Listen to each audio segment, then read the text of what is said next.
Yo quería tratar un tema que hoy en día no es muy común en las iglesias. Hay una palabrita técnica que por ahí la usan los que estudian la Biblia, no se compliquen ustedes con ella, pero por ahí la van a escuchar, que es la palabra escatología. Escatos significa último y logía estudio, entonces se refiere al estudio de los últimos tiempos. Ese es el enfoque. Ahora, yo quería hablar un poquito acerca del retorno de Cristo. Cuando el Señor Jesucristo estaba en el monte con sus discípulos, ya había compartido con ellos 40 días después de resucitado, y de repente es llevado al cielo por el Señor, y los discípulos se quedan mirando, ¿y ahora qué? ¿Y ahora qué? Y dentro de las cosas que tienen en mente las palabras del Señor: vayan, júntense, oren hasta que venga el Espíritu Santo. Era una promesa, pero claro, hasta que no lo vieron irse, estoy seguro que no cayeron, como no cayeron hasta que no lo vieron crucificado, de lo que hablaba de que iba a morir. Entonces lo tenemos al Señor ahí, yéndose, y aparecen unos ángeles del cielo. Me pongo a pensar, ¿habrán sido los mismos que aparecieron cuando Él vino? Allí en medio del campo, a avisarle a los pastores: os ha nacido hoy en la ciudad de David un Salvador, que es Cristo el Señor. Son los ángeles de Dios que venían a traer el aviso, el informe, la noticia. Muchachos, no se preocupen. Este Jesús que ha sido tomado de vosotros va a volver, va a regresar. No tengan miedo, tengan esperanza. Y es esa la invitación, es el desafío. A esperanza, no a temor. Ahora, no sé si has prestado atención, yo muchas veces no lo evalúo tanto, pero preparando este tema, diría un mexicano, me cayó el 20. Acá diríamos, me cayó la ficha. Ahora, todas las cartas hablan de este tema. Todas las cartas, de una manera u otra, hablan de que el Señor va a volver. Algunos más, otros menos, algunos le dan un aspecto, otros le dan otro, pero todas las cartas hablan: el Señor va a volver.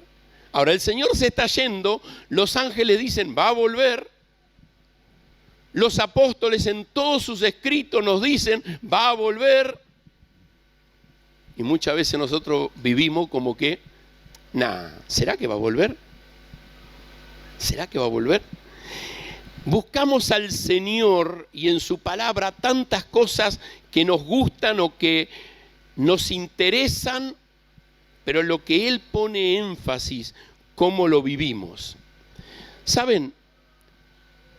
En el mayor tiempo en la historia de la iglesia, desde que el Señor ascendió a los cielos hasta hoy, la gente no pensó en este tema.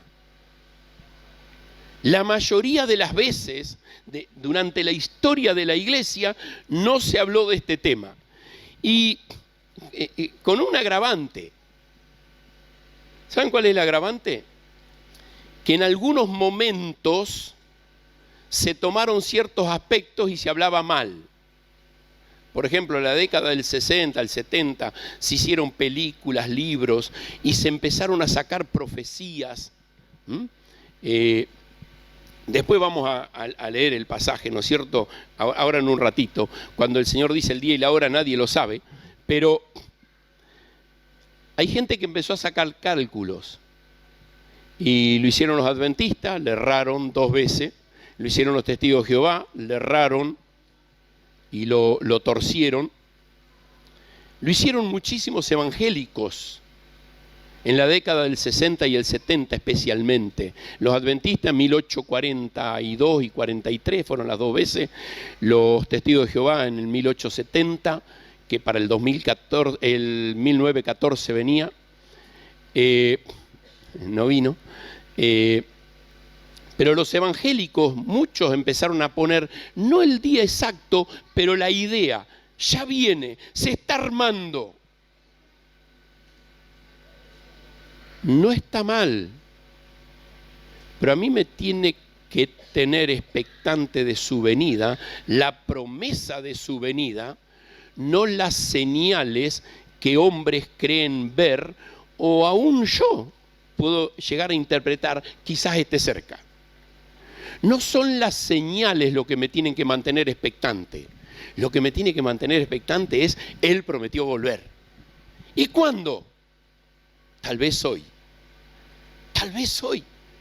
Tal vez Él vuelva hoy, en este día. Ahora, cuando estudiamos este tema, que te digo que es como para tomar varios días de clase, estudiando este tema, podemos ver diferencias. Si va a venir antes, durante o después de la tribulación. Si va a venir antes del milenio o después del milenio. Nuestra iglesia, los que están estudiando acá en la clase con Matías, los domingos a la mañana, van a ir por un proceso y en ese proceso, en un momento, se llega a este tema. Así que yo no lo voy a explicar yo ahora. ¿Cuál es la posición de nuestra iglesia? Y nuestra iglesia tiene una posición, un entendimiento de en qué momento sería en cuanto al programa de Dios, no la fecha, pero sí dentro del programa de Dios, ¿cuándo sería? Yo no quiero hablar de eso hoy. Hay muchas diferencias y es algo para profundizar y gastar varias horas. Pero sí yo quiero hacer un énfasis en que Él prometió que va a volver y que yo debo vivir con la expectativa de la segunda venida. Ahora, Mateo capítulo 24, versículo 36, nos va a decir que nadie sabe el día y la hora. Y la Escritura nos anima, nos desafía a velar. A velar y estar atento, estar preparado. Ahora, el no saber el día y la hora puede ser una excusa para decir, bueno, si no sé cuándo, ¿para qué me voy a estar expectante? O al revés, no sé cuándo, entonces voy a estar esperando. Y está lleno de ilustraciones en la Escritura y de enseñanzas. Por ejemplo, si el padre de familia sabe a qué hora viene el ladrón, estaría atrás de la puerta esperándolo. Pero como no sabe cuándo va a venir, se duerme tranquilo. Y cuanto menos lo espera, entra.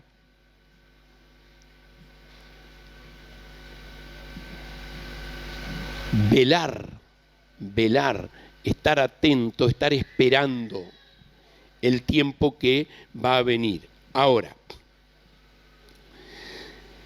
de lo mucho que Él dejó sobre su venida, yo quiero hacer un énfasis en 4 cosas que tienen que ver con por qué estudiar y por qué tener en claro el concepto de su segunda venida y por qué profundizar en esto. Podríamos decir 4 razones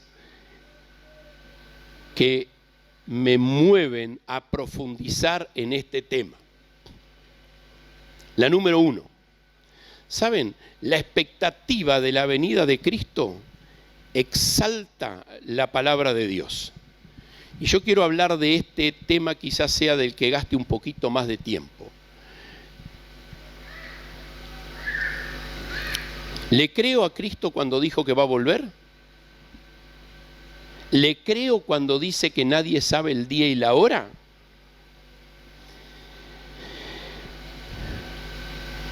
Mateo 4:4 es la tentación.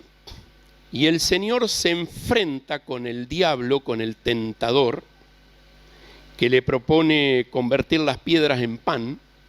Y la respuesta de Dios, del Señor a Satanás fue: no solo de pan vive el hombre, sino de toda palabra que sale de la boca de Dios. ¿Sabes? La palabra de Dios es vida, es poder. Levantan en alto su nombre, nos muestran la magnificencia de Dios. Ahora, el hombre no solo vive de pan. ¿Necesito el pan? Y sí, necesito el pan. En la oración que el Señor Jesucristo le enseñó a los discípulos, les enseñó a pedir por el pan nuestro de cada día, dámelo hoy, lo necesito el pan. Pero ¿cuál es el orden de prioridad? ¿Cuánto tiempo le dedico a conseguir pan? ¿Cuánto tiempo le dedico a preparar el pan? ¿Cuánto tiempo, cuando hablo de preparar, es hacer las compras, cocinar? ¿Cuánto tiempo le dedico? ¿Y cuánto tiempo le dedico a la palabra? ¿Qué tiempo le dedico a la palabra?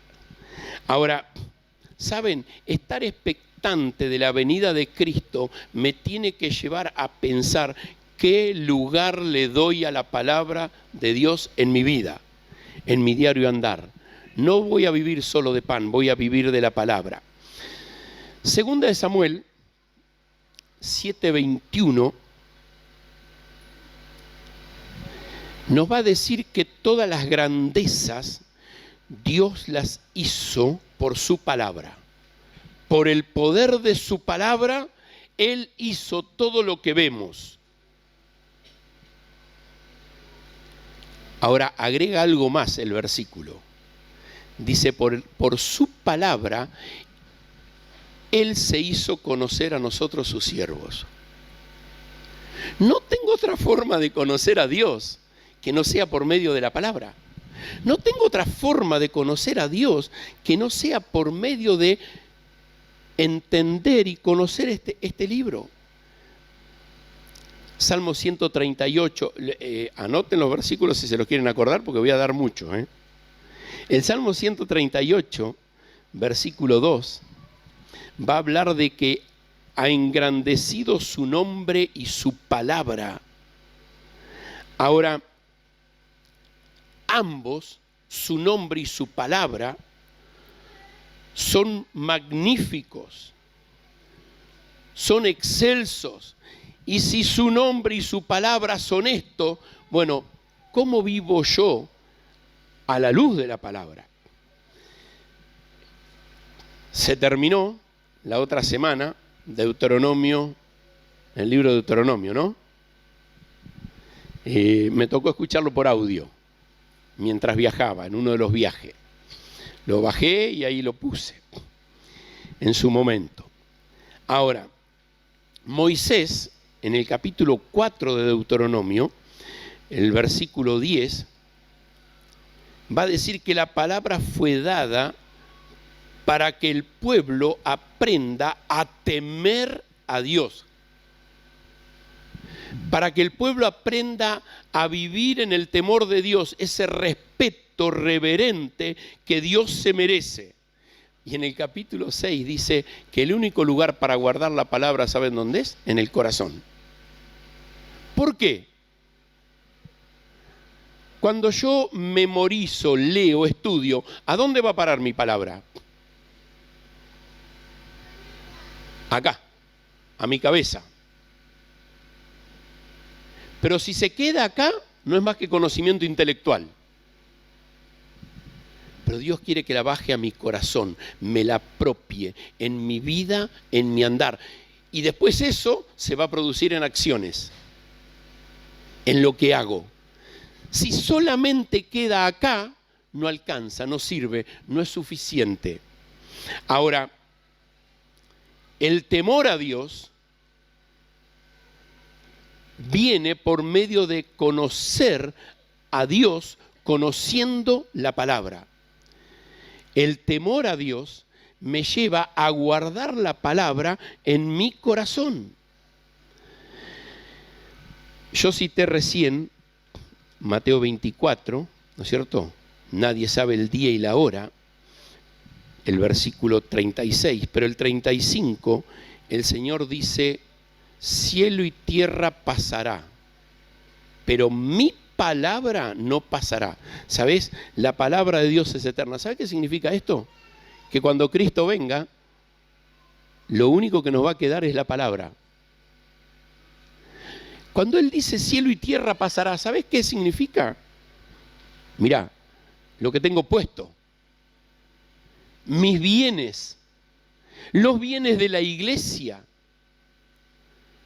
todo pasa, se termina, se destruye. Ahora, ¿en dónde enfocamos la mayoría de nuestro esfuerzo, la mayoría de nuestro tiempo, la mayoría de nuestro pensamiento? En lo que pasa, en lo que termina. Aún el conocimiento humano es nada, es enano al lado del conocimiento de Dios. Enfoquémonos en conocerle a Él, porque su palabra es eterna y permanece para siempre. Ahora, Marcos 8:38 nos va a hacer un desafío a no avergonzarnos de la palabra.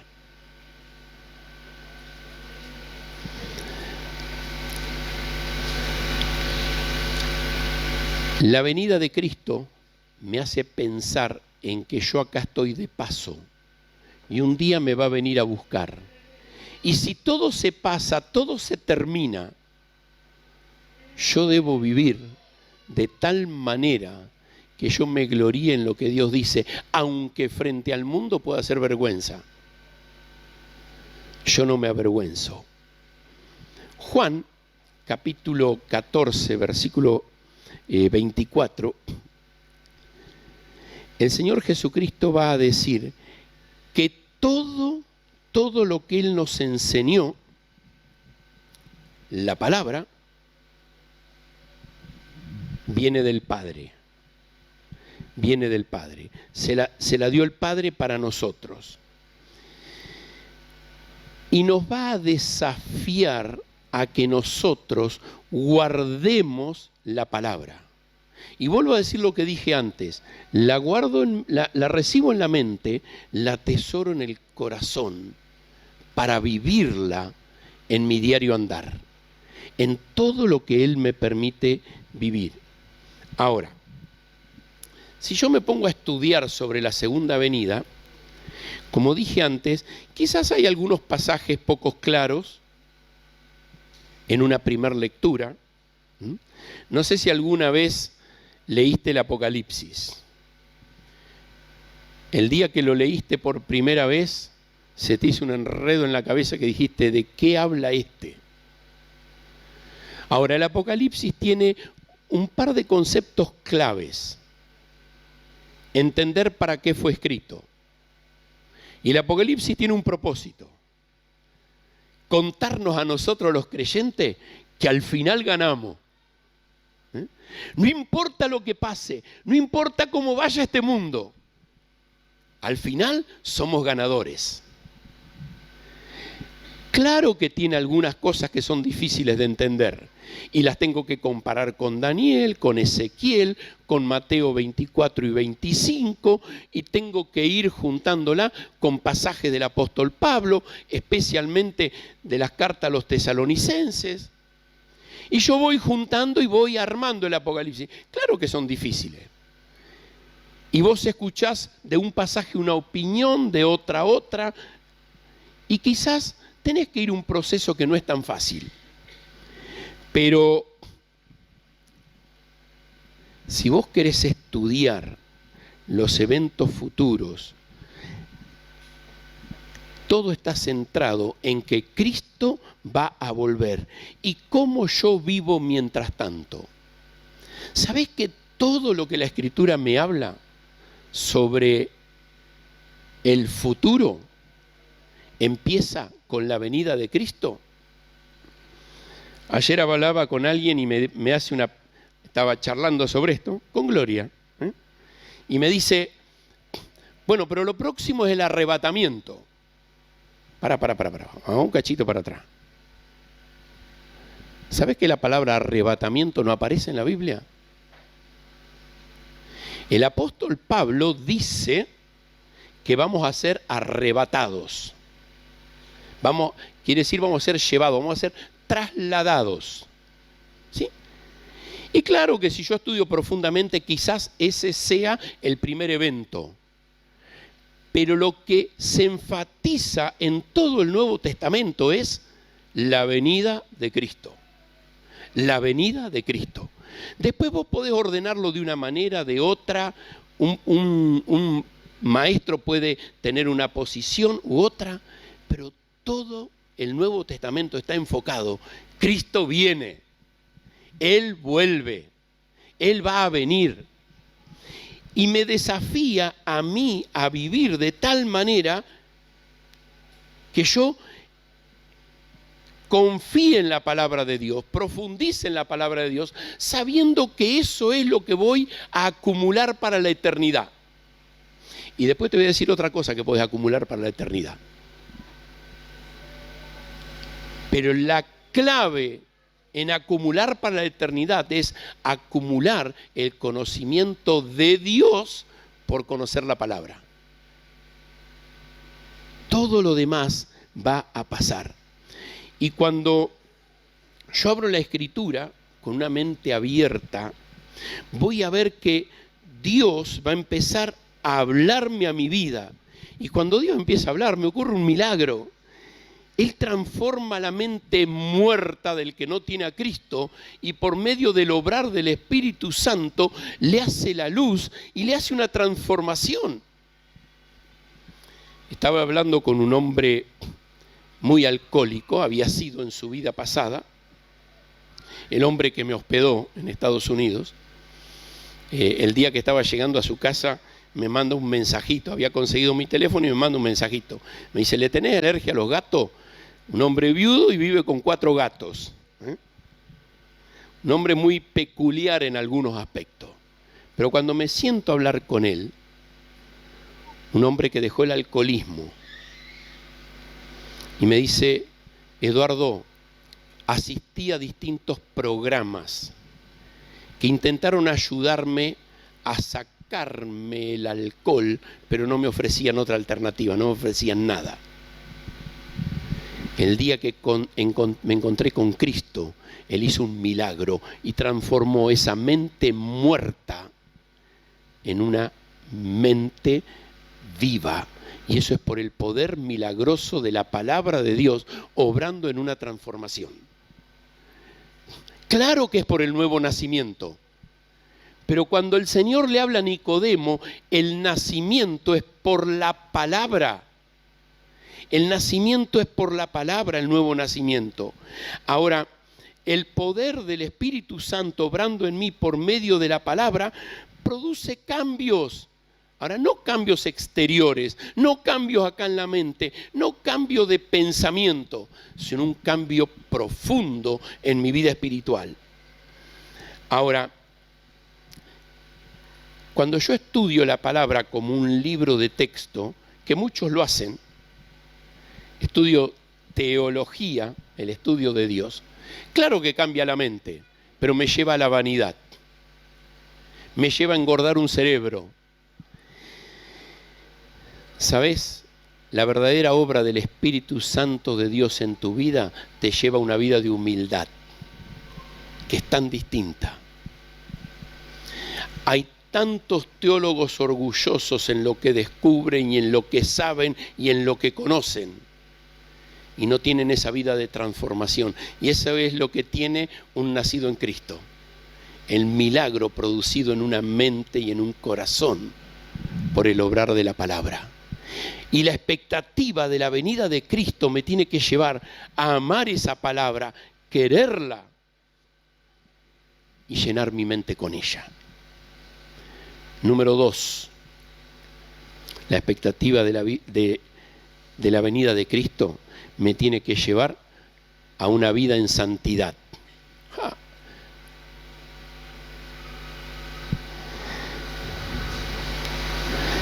La semana pasada hablaba con un líder de la iglesia, de otra iglesia, no de acá, que tenía un par de situaciones, de situaciones difíciles, parte de inmoralidad con la hija de un compañero del ministerio. Matrimonio, tenía su hija ya de 22 años y había decidido vivir en la inmoralidad la chica. De repente un día encontró un novio cristiano de otra iglesia y dijo, me voy a acomodar en mi iglesia, así me aprueban el noviazgo. ¿Sí? Y me dice el pastor de la iglesia, ¿qué hago? Predicarle el evangelio. No, pero si lo conoce, hasta estudió un año en el instituto bíblico. Le digo, la Biblia dice que si alguno está en Cristo, nueva criatura es. Si ella no es una nueva criatura, no tiene a Cristo, aunque tenga iglesia, aunque tenga religión. Y yo sé que lo que estoy diciendo a veces suena peligroso. Uno dice creyente apartado. Y si es creyente apartado, yo lo trato como inconverso hasta que vea que es un creyente apartado. A ver, ¿por qué?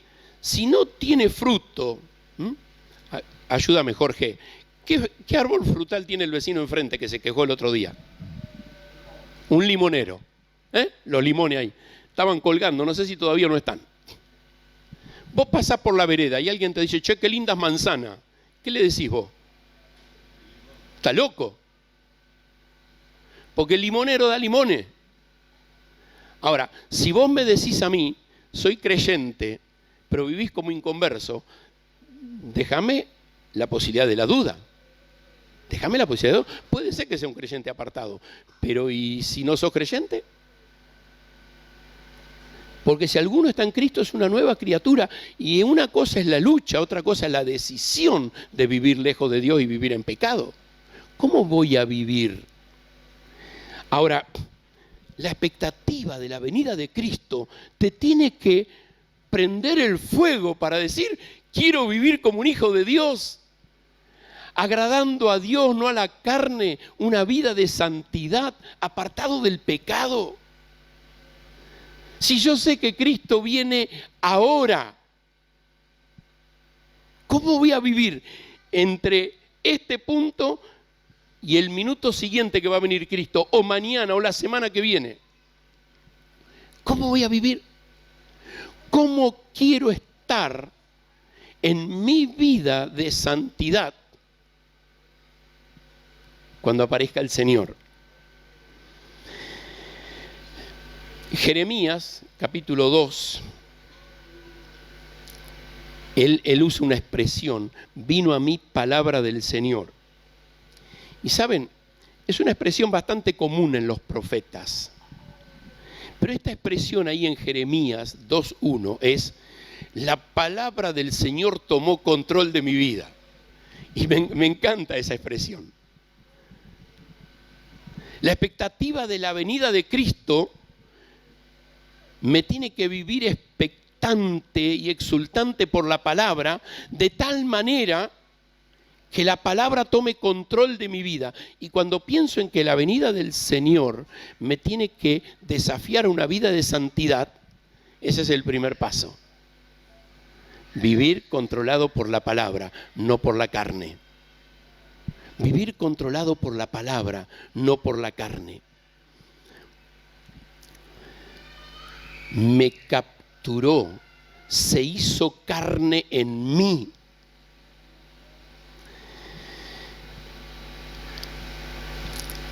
Segunda de Pedro capítulo 3, y este lo vamos a ir a ver porque de este pasaje quiero sacar más de un pensamiento.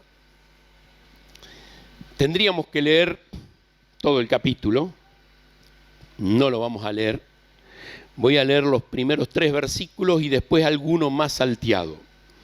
Amados, esta es la segunda carta que os escribo, y en ambas despierto con exhortación vuestro limpio entendimiento, para que tengáis memoria de las palabras que antes han sido dichas por los santos profetas, y del mandamiento del Señor y Salvador, dado por vuestros apóstoles, sabiendo primero esto, que en los postreros días hacia el final de nuestros tiempos, vendrán burladores andando según sus propias concupiscencias.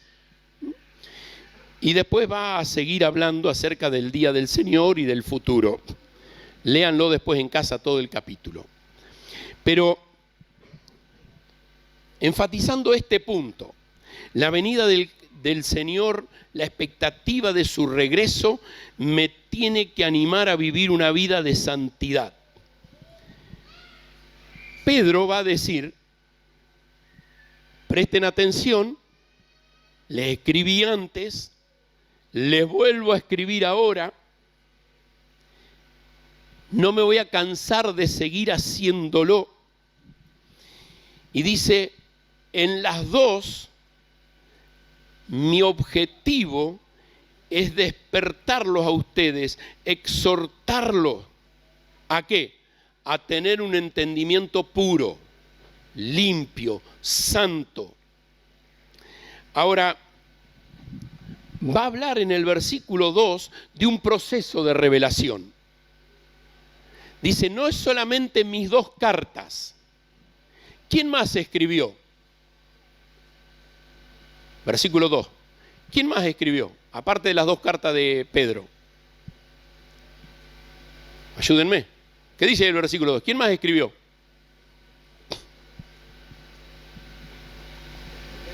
Los profetas. ¿Quién más? El Señor Jesucristo. ¿Quién más? Los apóstoles. Tienen mucha palabra para entender cómo vivir. Ahora, vamos a volver a ese concepto, pero mirá lo que dice el 3. Sabiendo primero esto, que en los postreros días vendrán burladores andando según su propia concupiscencia. ¿Saben? Hay dos maneras de vivir y hay dos clases de maestros. Hay maestros que le van a enseñar a vivir como se le da la gana. Y a esto lo llama Pedro burladores, que van a vivir de acuerdo a su vida de pecado. Y yo le puse dos palabras ahí, ¿no es cierto? Ciegos e ignorantes. Ciegos, ignorantes, porque andan de acuerdo a su propio razonamiento. Entonces yo tengo dos opciones. Escucho a los profetas, a Cristo y los apóstoles, o escucho a los burladores. ¿Cuál es mi opción? Mirá el versículo 11.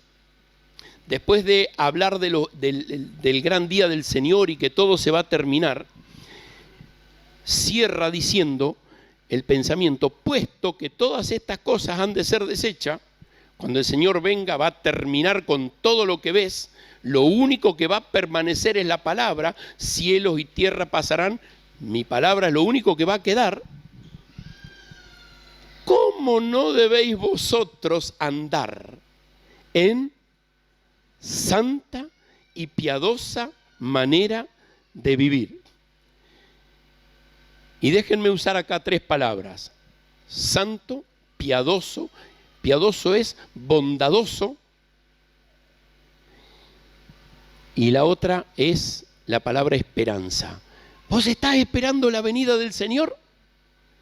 Viví de una vida llena de bondad y de santidad. Santidad es apartado del pecado.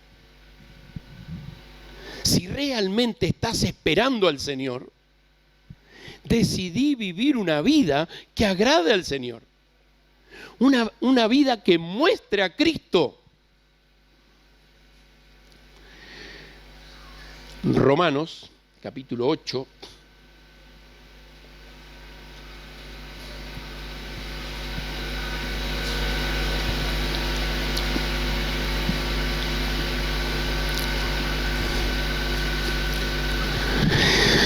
Versículo 22, viene hablando el mismo tema, porque sabemos que toda la creación gime a una, y a una está con dolores de parto hasta ahora, como que se está preparando para el momento de la venida.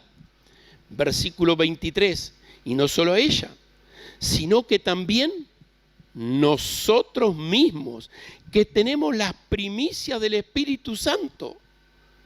Nosotros también gemimos dentro de nosotros mismos, esperando la adopción, la redención del cuerpo nuestro. ¿Cuándo va a pasar esto? Cuando Cristo venga. La creación está esperando que toda esta pudrición de pecado se termine. Y yo como creyente, como hijo de Dios, nado en el pecado y me deleito en él. ¡Epa! ¿Qué estoy diciendo? ¿Que quiero que Cristo venga? No, no. Dice Pablo acá, yo también, dice nosotros, vos y yo, él y los creyentes de todos los tiempos, también debemos gemir adentro nuestro, en nuestra lucha con el pecado. Y usa una expresión ahí, esperando la adopción. ¿Sabes? La vida de pecado te impide pensar en que sos un adoptado de Dios. Pueblo adquirido, comprado con la sangre. Y fuimos adoptados a su familia. El pecado te nubla todo eso, no te deja ver. Y por eso es un desafío a la vida de santidad. El versículo 25. Pero si esperamos lo que no vemos, con paciencia lo aguardamos. No sé cuándo va a ser, pero quiero hacerlo con paciencia. Y te quiero dar un sinónimo de la palabra paciencia. Perseverancia. En este contexto, la palabra paciencia es sinónimo de perseverante, o sea, de me mantengo esperando. Me mantengo. No importa lo que venga, no importa la tentación, no importa la lucha, no importa la influencia, no importa lo difícil. Yo me mantengo. Pero es una decisión. Si tengo a Cristo, lo voy a poder hacer. Saben, muchas veces esperamos la segunda venida.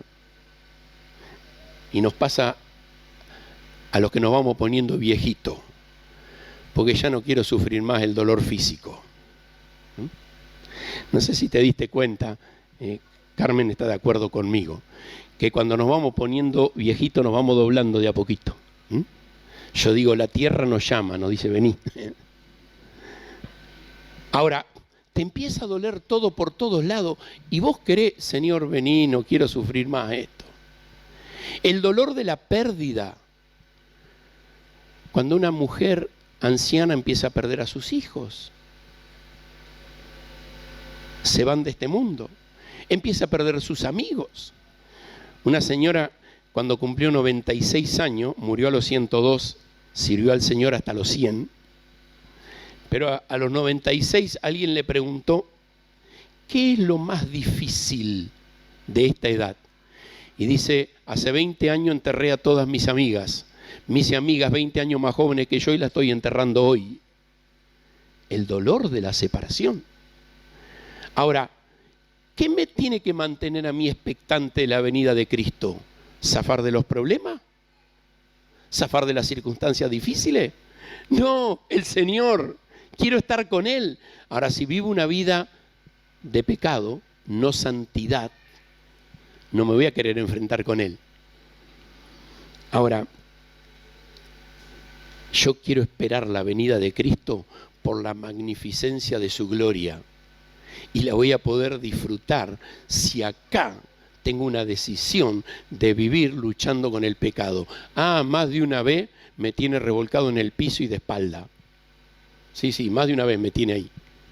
Pero yo quiero seguir luchando, quiero seguir peleando. Quiero seguir teniendo victoria, porque en Él la puedo tener, pero tengo que tomar decisiones. Filipenses capítulo 3.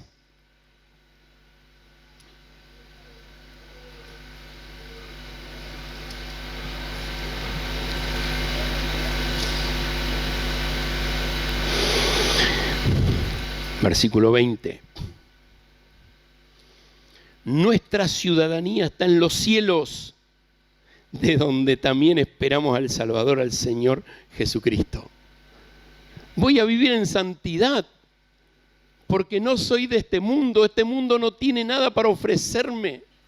Nada de la vida de pecado que este mundo me ofrece va a traer más que dolor. Dolor. Pero mi ciudadanía está allá, acá soy peregrino. Su gloria va a ser mi gloria. Su gloria va a ser mi lugar. Hebreos 9:28 dice que cuando Él venga sin relación con el pecado, me va a librar a mí de la lucha con el pecado. Y esa es la expectativa de la venida. Pero mientras espero, vivo en santidad. Tito, capítulo 2.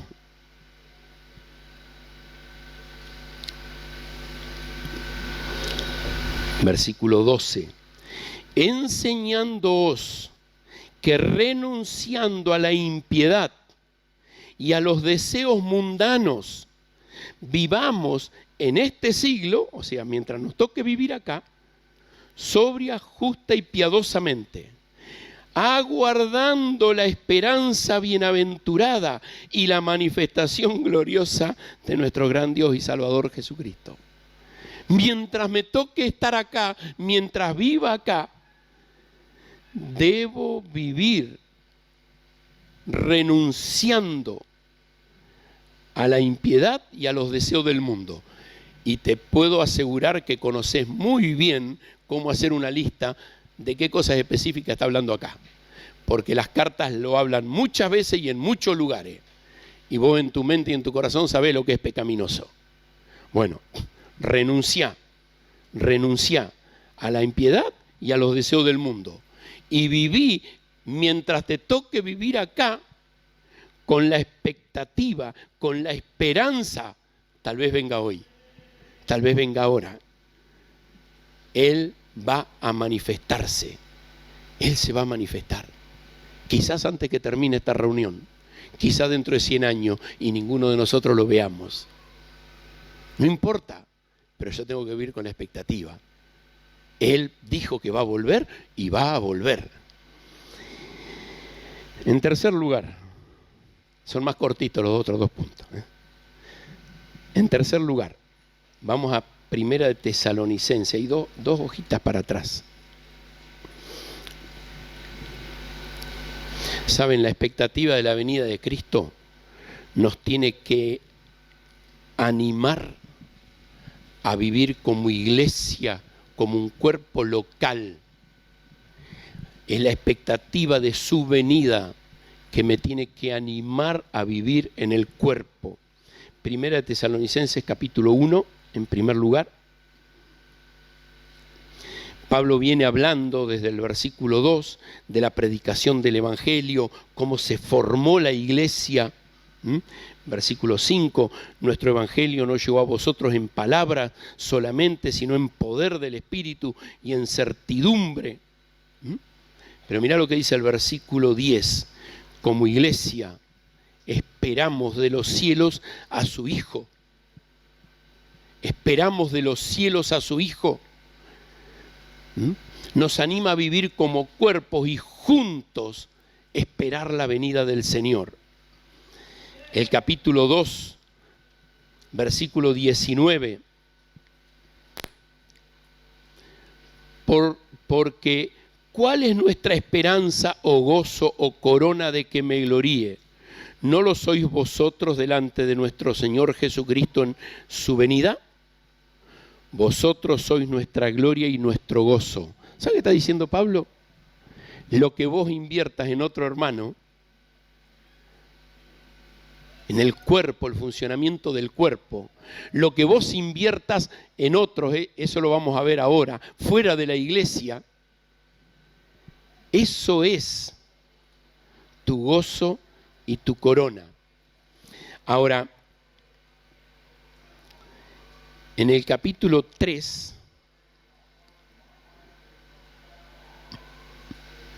versículo 12,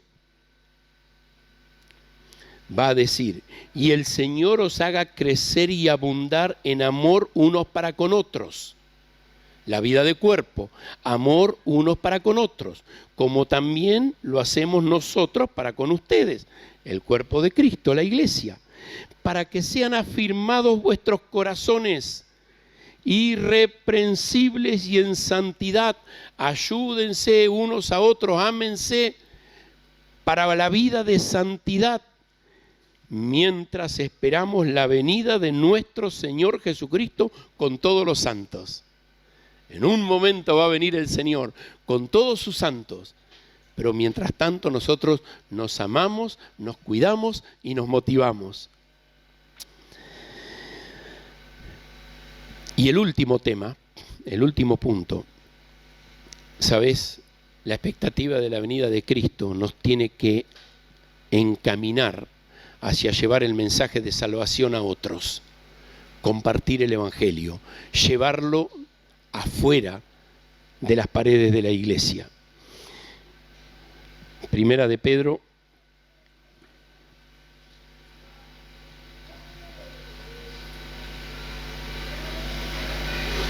capítulo 3,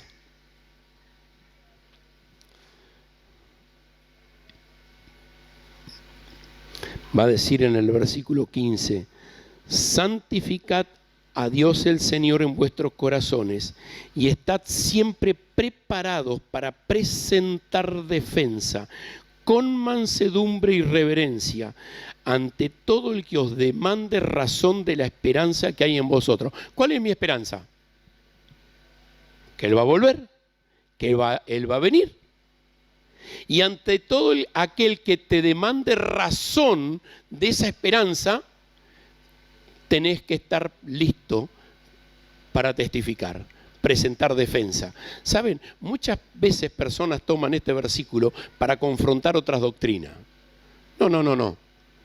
Fíjate que está hablando de estar listo para presentar razón de nuestra esperanza. Yo tengo esperanza, vos no la tenés, te vas al infierno.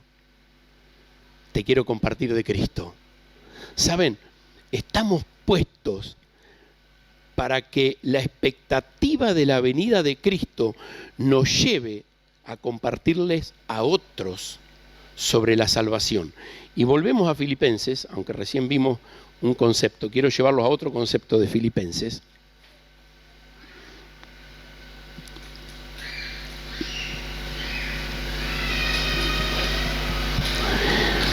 Capítulo 2.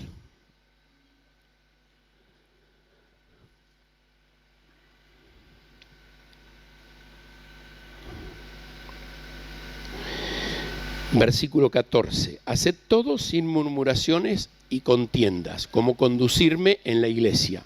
Versículo 15. Para que seáis irreprensibles y sencillos hijos de Dios, sin mancha, en medio de esta generación maligna y perversa. Mostrate sin mancha lo mejor posible, en medio de la cual ustedes resplandecen como luminares en el mundo. ¿Saben? Cuando el Señor Jesucristo dijo, vosotros sois la luz del mundo, estaba diciendo esto mismo que nos está diciendo Pablo acá. Lo vamos a decir al revés. Pablo está diciendo acá lo mismo que nos dijo el Señor Jesucristo. Somos luz frente a este mundo. Ahora, para ser luz, tenemos que vivir una vida sin mancha, santa. Pero para que otros puedan ver y conocer. Versículo 16. Asidos, tomados, aferrados de la palabra de vida, para que en el día de Cristo, cuando Él vuelva, yo pueda gloriarme de que no he corrido en vano ni en vano he trabajado. ¿Sabes? El Señor nos desafía a nosotros a poder ser testigos de Él. Ahora, la esperanza, Dios la quiere usar en mi vida para que yo ame su palabra, ame la santidad, ame la vida de cuerpo y ame a los perdidos y lleve el mensaje a otro. Si no, es una fe hueca, una fe vacía, es una religión. Mateo 24, lo citamos 2 o 3 veces, pero ahora te cito el versículo 45.